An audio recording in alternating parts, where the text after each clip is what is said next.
Hey, what is going on, guys, and welcome back to the fourth part of the Building the Byers House in Lego series.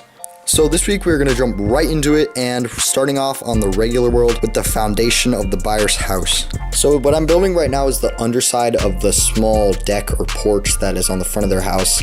As you can see, I put some little pillars or support things on the bottom that I think look pretty good because I wanted to use those masonry bricks and I really like the effect that they give. So behind the pillars I used these groove 1x2 bricks and I think it made a nice effect like the foundation of the house.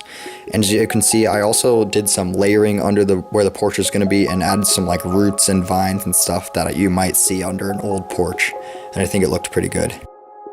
So now we're moving on to the upside down, which is what we're going to be primarily working on for the rest of this week. So what I'm going to be doing here is I'm going to be just detailing up the ground and trying to make it look as upside downy as I can, adding a bunch of tiles and trying to throw in some other colors here so it doesn't get too boring.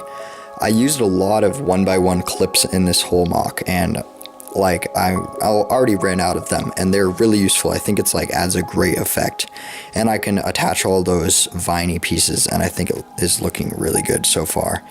And the key is just those 1x1 clips, and those things are working really good for me. So I didn't want to bore you guys too much with that, so you can see the kind of the finished product of that. I did some dark blues and other colors into there, some dark greens, and I think it looks really nice there. And now I'm starting to do the foundation of the upside down. Now you can see the pillars on the upside down side I've made a little bit more crazy. I added in some like cylinders and stuff, and they weren't just 1x2 bricks, they were actually mixes of 1x1s and other different bricks, and I think it looked really nice, kind of lit that nice upside downy broken feel. So here's the finished product and the start of the deck. My camera actually cut out, so that's why you didn't see me building this, but this is basically the deck of the upside down, and I kind of want to have the regular world somewhat similar, but obviously not as destroyed looking. But I like the effect that came out of it, and I like all the tiles, and I think it looks pretty good.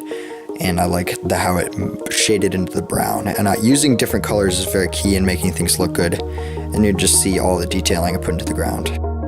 So now we're moving on to the trees. Now this is one of probably the funnest parts of this mock to build so far. I really liked just experimenting with the pieces I had and using all those slopes that I had left over from building the sides of the mock. And I think that using pieces that you didn't think you were going to use is a good way to make things come out better than you expected them to.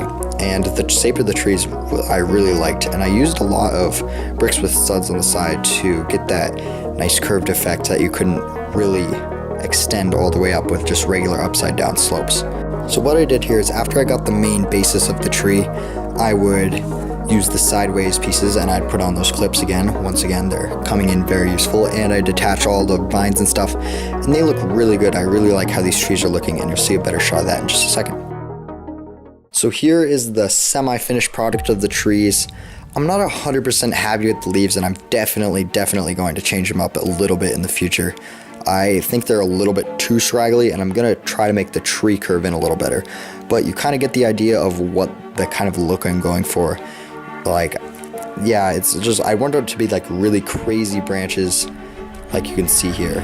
To make the branches I used a lot of Technic pieces and like 1x1 pins and stuff, and I could attach those vines into the Technic pieces like that. The trees are removable because I won't be able to transport them very well to a convention, and I built them in kind of like these sections, as you can see, that of these 1x4, 1x2 slopes.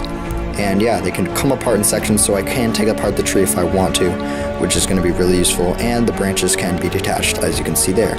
Here, just get a better look at the craziness of these branches and getting attached again.